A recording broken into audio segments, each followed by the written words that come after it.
It's Friday here on the North Shore Drive podcast from the Pittsburgh Post-Gazette. I'm your host, Chris Carter. Join me is Brian Batko. It has been a crazy week one already, and now with an updated injury, the Steelers are not sure about the status of Russell Wilson going into Friday. We'll talk about what the outlook is of that. Is there a chance for Justin Fields to start? Our keys for the game against the Steelers and the Falcons, and our pick six. We give you 6 games where we preview and give our predictions, all here on the North Shore Drive podcast from the Pittsburgh Post-Gazette. It's week one, y'all. Let's get into it. You are now listening to the North Shore Drive podcast, a show on all things Pittsburgh sports from the writers of the Pittsburgh Post-Gazette, hosted by Christopher Carter.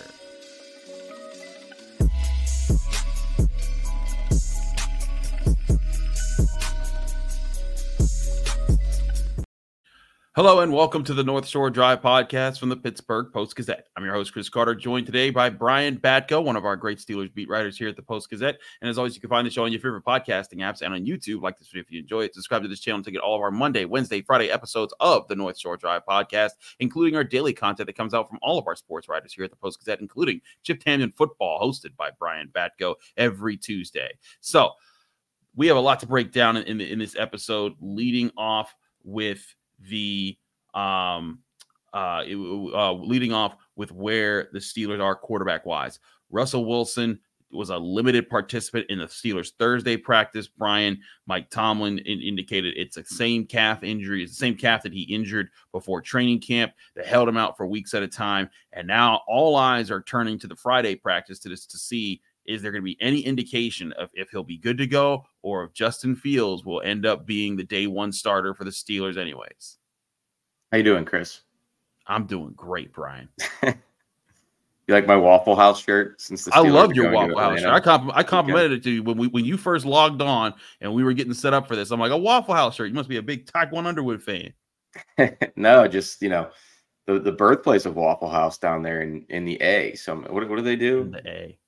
A? The A All right. town, yeah. Yeah, so excited for that. Also excited for the season. Sitting on my couch. That's why the unusual background for me, but I'm watching Chiefs-Ravens right now, Thursday night. Not as much excitement for the Steelers just because there's kind of a pall over things right now with this Russell Wilson calf issue that goes all the way back to report day conditioning test with either an overzealous new strength and conditioning staff or an overzealous 35-year-old quarterback, or both, pushing the sled several times and tweaks his calf. He's held out for the start of camp, the first preseason game, and now he's missing valuable reps in the second to last practice of the week to get ready for the Falcons game. I can't write this off as nothing to see here, Chris. I mean, I think none of us should. Yeah, it's at a point now where I think the Steelers they kind of danced around it all summer. Even we kind of danced around it all summer because it wasn't missing meaningful time at that point. But the regular season is here now. And the fact of the matter is, just from being in the locker room Thursday, talking to guys, Mike Tomlin's brief, post-practice interview, nobody really knows what's going to happen. Nobody knows at this point. Now, maybe something will have leaked out or changed by the time you guys listen to this, but I just think it's pretty simple. It's going to depend how Russell Wilson's calf is feeling, and that's going to determine his availability for Sunday. And obviously, if he's in there, okay, all systems go. If he's not, Justin Fields gets to start in his hometown against the Falcons, and man, that would be a curveball to start off this season. It would be. And I guess I shouldn't even say all systems go, because even if Russell Wilson is in there, I've got some concerns at this point, Chris, that the calf thing keeps popping up, especially because, again, 35-year-old quarterback wasn't really his usual mobile self already last year. And I just think, I know people are going to say, like, oh, well, why wouldn't you have the same concerns about an Aaron Rodgers this year, or Joe Burrow, or Kirk Cousins, or Justin Herbert? Like, those are all, for the most part, your prototypical picturesque quarterbacks who can drop back, see over the line, dice you up from the pocket. Like, that's never really been Russell Wilson's game. He's been predicated on escapability, improvisation, ad lib. So I look at this calf problem for him differently than I would a lot of different guys. Yeah, I mean, again, like the fact that it was an issue that held him out for most of camp, and now all of a sudden is tweaked up again. You have to help. You can't help but wonder. Like, this is a situation where, like, okay, serious problem, and the Steelers are got to look at this and say, like, could this be a lingering injury? Last year Joe Burrow had a lingering injury that the Bengals tried to fight off, and it ended up being the thing that knocked him out for the season. So, I look at this and I think the Steelers have every reason to be quite concerned. Now, Mike Tomlin's going to keep closed lips, about as much as he can. He has to list them on the injury report, so there's that.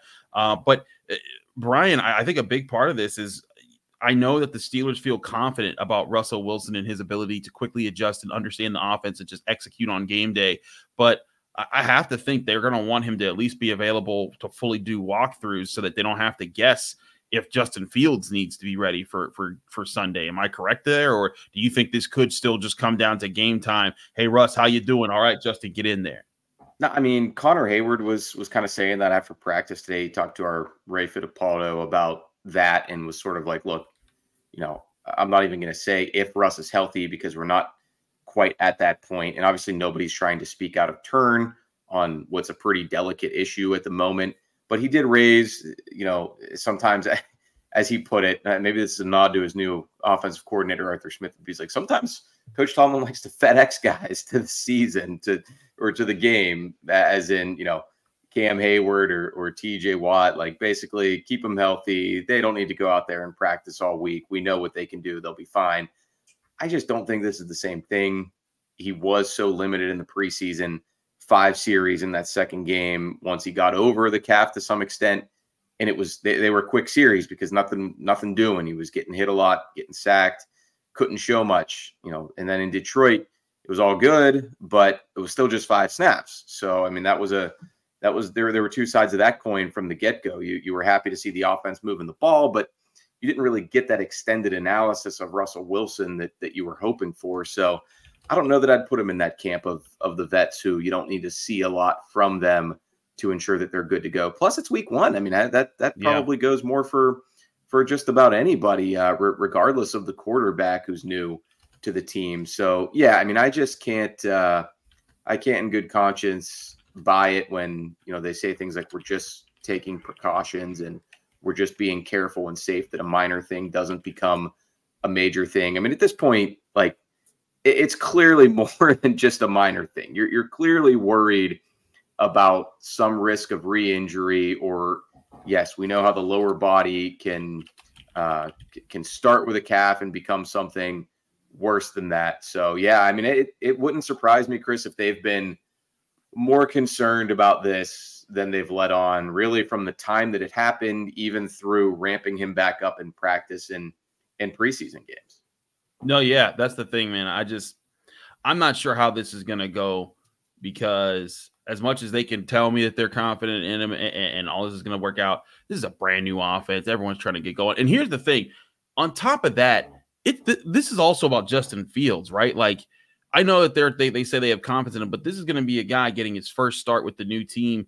He's going to want some time to, like, be in the QB1 and knowing that it's going to be him. Like, they're going to want to, prime him for this and not try to just say, hey, just get in there and do your best, kid. I think they're going to want to set themselves up for that. And if this is a last minute decision, he's up in there, I'm sure that that Justin Fields will say, oh, I can do that. I'm ready for that. And Mike Tomlin will say the same thing. But I know how this team works. They want to see the guys that are going to be out there, especially when they're not guys that are like, 12-year vets with the team. Yeah, how many times this offseason, or I guess this preseason in camp, as Mike Tomlin said, he doesn't want to speculate on things when it comes to injuries too. Mm-hmm. Most of the time he's talking about rookies who he hasn't seen at the NFL level yet, but I think that applies to this quarterback situation as well. So, yeah, I mean, I can still remember the first practice in Latrobe where all of a sudden we're looking around and Russell Wilson's not in there and Justin Fields has taken every rep. And after the fact, Mike Tomlin's kind of downplaying it and saying, yeah, we've got plenty of time. Well, now you don't. Now you're 2 days from your first game. You're pretty much out of time or close to it. There's no you almost want to know for sure as soon as you can, one way or the other, so that you can get Russ ready and come up with a game plan if he's going to be less than 100% mobility wise. Remember, he even said after that second preseason game at Acrisure Stadium that he felt good, he felt strong, but not quite 100%. So, I mean, what are we talking about here right now with having every club in his bag? If it's not his week to get back out there, then it would behoove you to give Justin Fields as many reps as possible to prepare him for this opportunity. Agreed entirely, which is why the Steelers should take that seriously. We will see how that is. Now, of course, this is the Friday Up episode. We're recording this literally while Thursday Night Football is going on right now. So we do not know how this is going. But pay attention. Go check out the Post-Gazette, post-gazette.com. Brian will have you updated from practice. As soon as he knows, as soon as he can report what's going on at practice and who's playing, you'll know because you'll be subscribed to the Pittsburgh Post-Gazette. And we come right back. When we come back, I want to talk about the keys to the game, things that the Steelers must lock in on if they're going to get this win against the Atlanta Falcons. Chris Carter, Brian Batko here at the Post-Gazette. Stick with us. We'll be right back.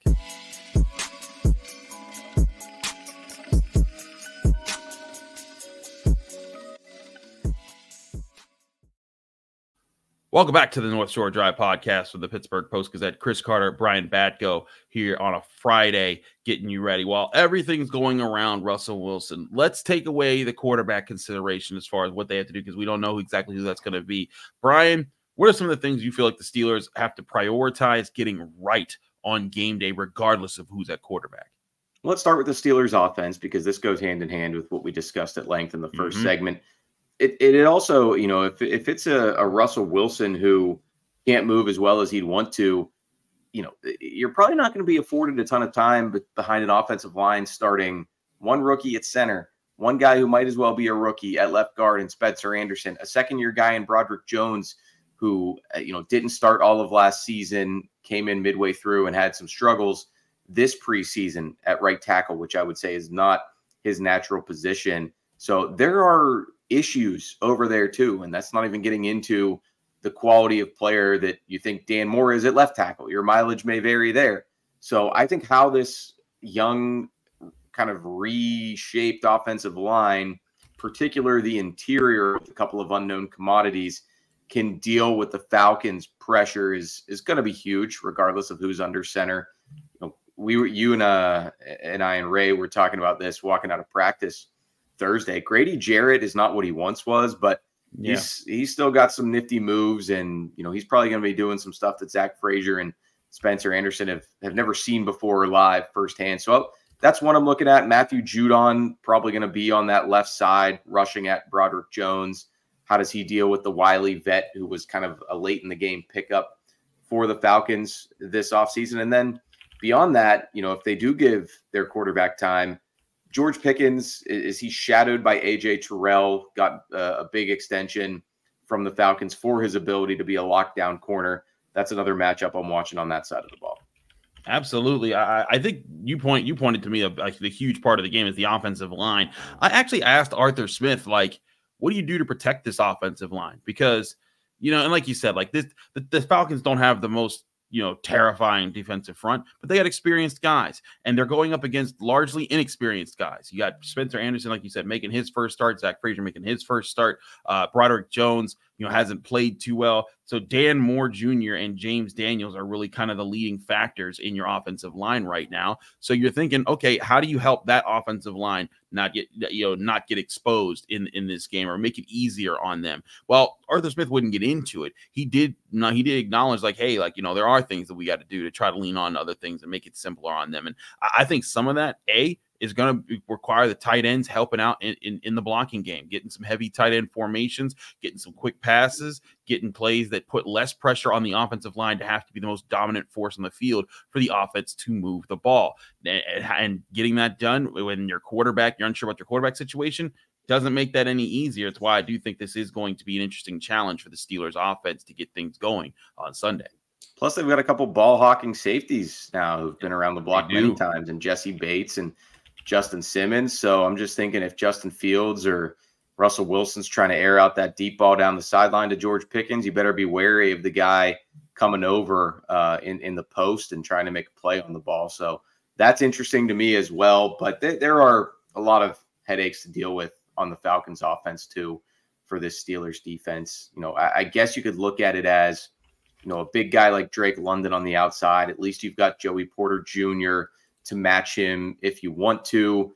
Kyle Pitts, at least you've got the Patrick Queen and Peyton Wilson combination now at inside linebacker if you feel, or even Deshaun Elliott. I think he can, do some good things when he's singled up with tight ends. But your areas where you're not as strong, slot cornerback, Beanie Bishop, jury's very much out on him. The Falcons will be trying to throw it to their slot receiver, Ray McCloud, if they think that's a mismatch. And weird side note, Ray McCloud wears number 34 in Atlanta for some reason. A weird receiver number.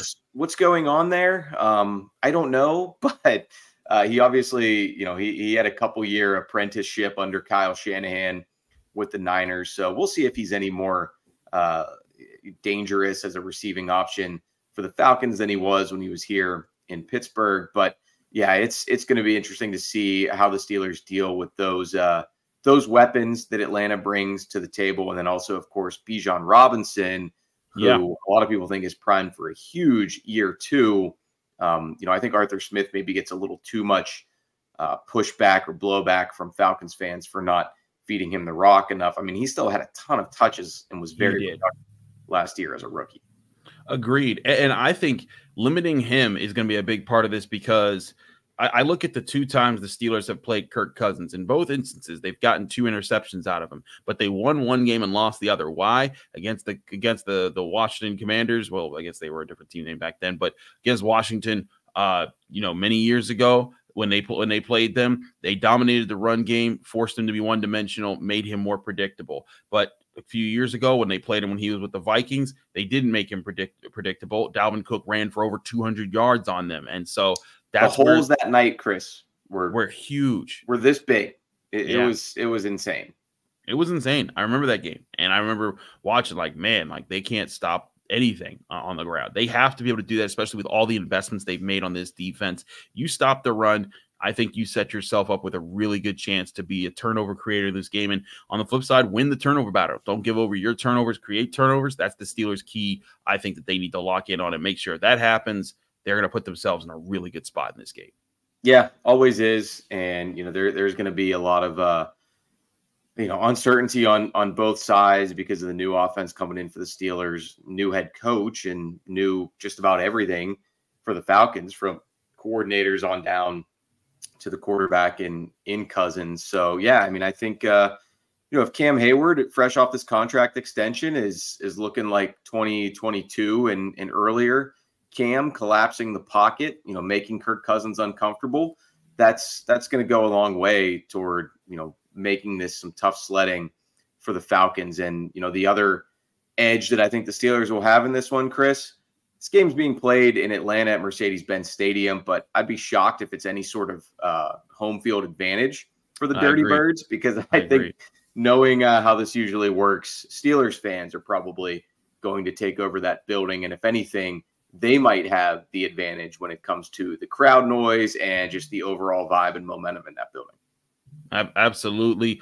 We've talked a lot about this game. We'll give our picks for this game, but we're going to give picks for the other game as well, because we got 6 games, our pick 6 coming at you in the next segment, where we break down 6 games, give you our predictions, talk about the spread, where things are. We'll do all that next here on the North Shore Drive podcast from the Pittsburgh Post-Gazette. Chris Carter, Brian Batko. But first, want to remind you that we are brought to you by Savinas, Kane, and Gallucci, your Mesothelioma and asbestos lawyers with over 85 years of experience. Call them today for a free consultation. That's Savinas, Kane, and Gallucci. We're also brought to you by Moon Township Honda, where you can get a new Honda today at 5802 University Boulevard in Moon Township, Pennsylvania, or go to their website, moonhonda.com. Here's a message from our friends at Moon Township Honda. To build the Honda CR-V Hybrid, we took everything you love about the CR-V and kicked it up a notch with greater power for a CR-V unlike any before. Adventure confidently with Honda, Car and Driver's most awarded brand in 10 Best history. The CR-V and CR-V Hybrid, part of the Honda line of rugged vehicles. Visit your local Honda dealer where new vehicles are arriving daily. Buy online or reserve from select Honda dealers.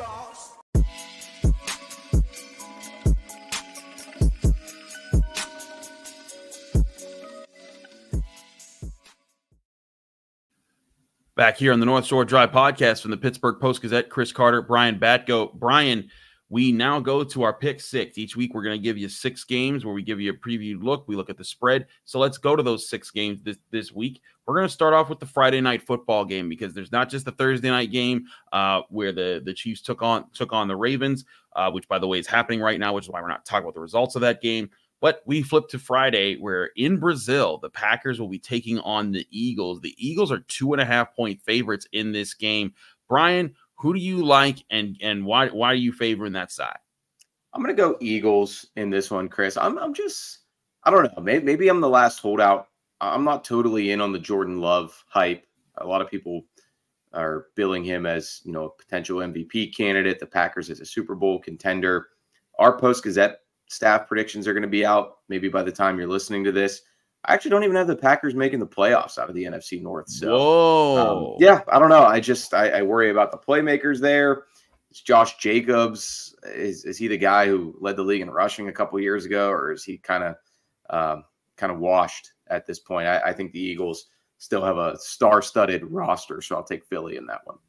I'm also taking Philly at home. Oh, they're not at home really, but but they're the 2.5-point favorites. I saw that their hotel is close to the stadium, and it's going to take the Packers like an hour and a half to 2 hours to get there, probably.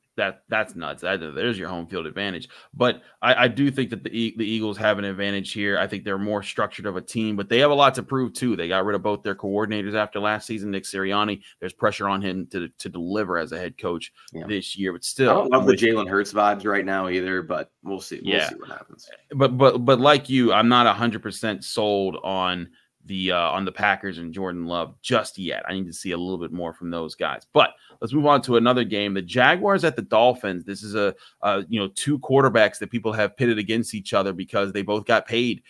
Trevor Lawrence and Tua Tagovailoa. The Dolphins 3.5-point home favorites in this one. Are you sticking with the favorites here? Or do you think Jacksonville's got something to say to them, Brian?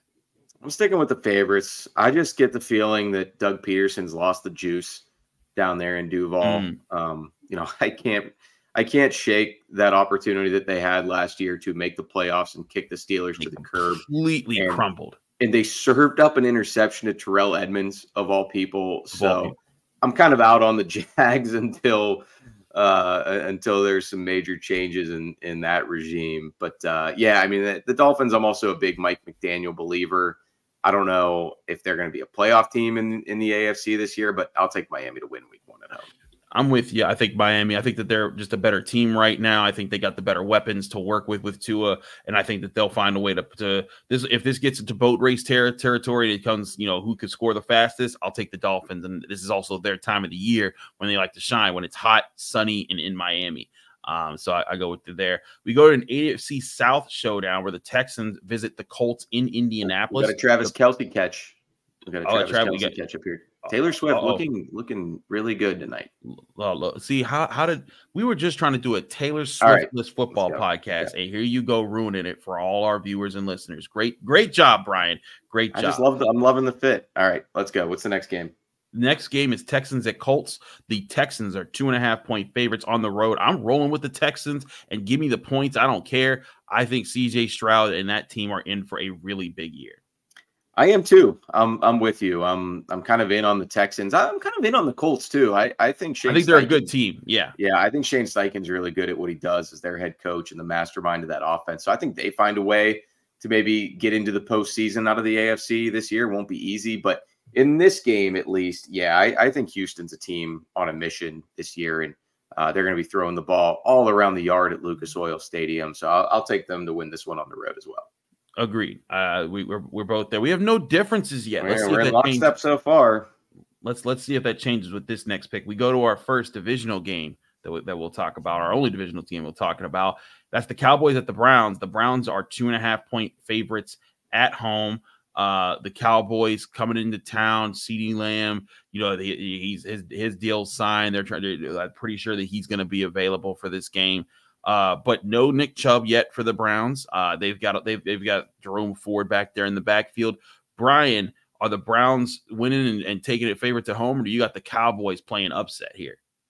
I have no idea. Just flip a coin on this game. Like I really have no feel for this one, but I'm gonna go with Big D on the road. I think the Cowboys find a way to win in Cleveland. I don't feel great about it, but no, I mean they with CeeDee Lamb, in the fold for sure, and I think that defense will give Deshaun Watson trouble. I need to see Deshaun Watson return to form before I'm going to be picking him to win many games for the Browns.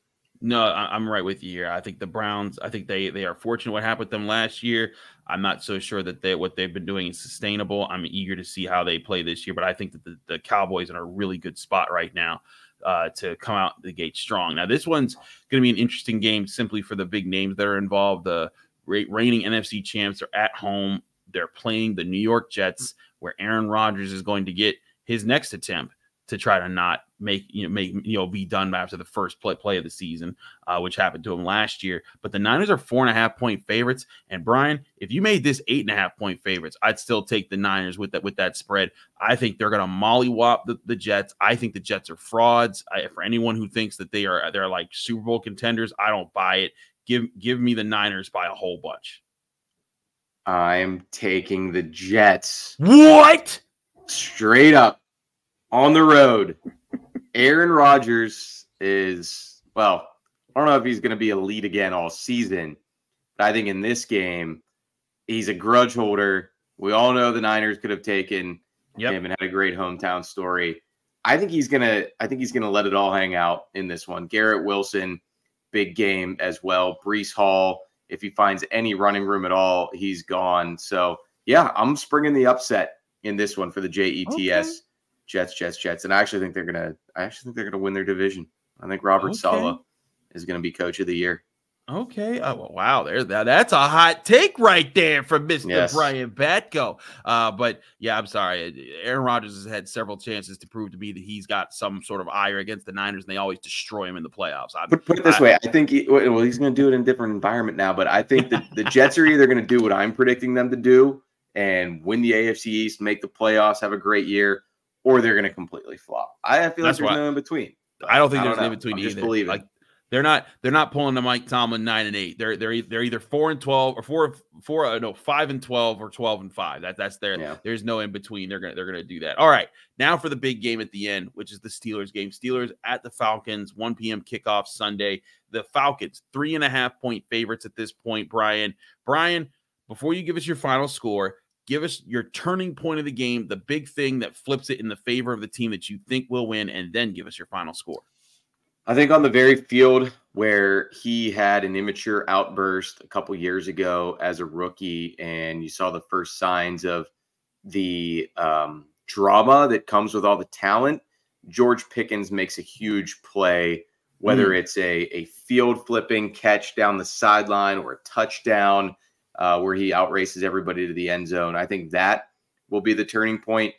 I feel kind of dumb picking the Steelers considering we don't even know who's going to be playing quarterback for them as we record this, but I also just feel like they find a way to win this game week 1, on the road, but probably with plenty of terrible towels waving, in a spaceship looking dome there. So I'm going to go Steelers 23, Falcons 20, but I could have easily gone the other way on that one. Wow, 23. It seems like everyone is picking the Steelers to score 23 points this week. No one's I'm doing it. Jenna Harner's doing it. I saw like NBC was doing it. I've seen so many Steelers score 23 and find a way to win because that's what I'm doing. I have 23-16 Steelers winning in this game. But my turning point is I think that this is a drag them out, grind it out type of game where I do think George Pickens makes a big play in this game, but I think in general, this is a defensive game. Both teams are trying to avoid the turnovers, but then the Steelers get up late, and then Kirk Cousins has to get a little bit more aggressive, and that's where Minkah Fitzpatrick or Joey Porter Jr. steps in. They get the interceptions, and that closes out the game and lets the defense be the winning factor. Another bold prediction from me, Chris. I think Najee Harris will rip off the longest run of his NFL career to date. in this game. I think he will hit the first. I don't think he's had a 40-yarder yet. I think that's the stat. But yeah, I think he hits he hasn't even had a 38-yarder, but I think he hits a 38-yarder or better for a new career-long rush as a Steeler in this game to help them win. That would certainly be a storyline. Okay, so Brian Batko, very pro Steelers offense right now. That's interesting to hear here. Yeah, and it's not even like I've been thinking all summer throughout camp, watching these two guys. Like, I don't feel much different about it one way or the other, whether it's Russ or whether it's Fields, because I think they both have pluses, they both have minuses. And why is everybody who follows this team picking them to score 23 points? Because it's kind of hard to envision them scoring more than 2 touchdowns. So a couple visits to the end zone and a few Chris Boswell chip shots, and that gets you to that 23 number that seems attainable, but surely some wonky things will happen down there in the dirty South. The dirty South. That's I gotta hit a Waffle House. Like, if you go to a Waffle House and in your cook is like grooving to some tunes and he's singing to himself while he's frying everything up, you're about to have one of the greatest breakfasts of your life. Well, whatever time you might be. While you're trying some Waffle House in Atlanta, I'm gonna be trying some Skyline Chili out in Cincinnati. It's not bad. It's not bad. I've had it. I've heard mixed It's got reviews. a little more kick to it than you might expect. See, that's the thing. I'm like, my thinking is I'm gonna get it to go, get back to our Airbnb, and then I'm just gonna make sure that like I take a lot of Lactaid and then not die. But that's exactly what I did. I ate it in my hotel room, and I still remember the game I was watching that day was Pitt versus Tennessee. The Gavin Bartholomew hurdle happened. Oh my gosh! I'm pretty sure it was the same day, and I almost like flipped the hotel desk, and my Skyline Chili would have gone flying. But that didn't happen. But that was a crazy play. That was an insane play. Pitt will try to make some more plays for that. While Brian, Jerry, and Ray are covering the Steelers in Atlanta at 1 p.m. Sunday, Stephen Thompson and I will be in Cincinnati covering Pitt, Cincinnati for the noon kickoff Saturday. Get all that action at the Pittsburgh Post-Gazette, post-gazette.com for all our coverage. Brian, thank you for joining us, and thank you all for joining us here on the Friday edition of the North Shore Drive podcast for the Pittsburgh Post-Gazette. Chris Carter, Brian Batko. As always, find us here on your favorite podcasting apps and on YouTube. Like this video if you enjoy it. Subscribe to this channel to get all of the Monday, Wednesday, Friday episodes of the North Shore Drive podcast, as well as the daily content that comes out from here. Stay tuned. We will have a post-game video from our guys in Atlanta. I'll also have post-game video with Steven from us in Cincinnati. But get all that coverage, and, of course, the Monday episode recapping everything that happened here in the North Shore Drive podcast. We'll see you then. Thank you for tuning in to another episode of the North Shore Drive podcast from the Pittsburgh Post-Gazette. If you watch this video on YouTube, please like the video and subscribe to our channel. For all the sports coverage from the Post-Gazette that we have to offer, visit post-gazette.com.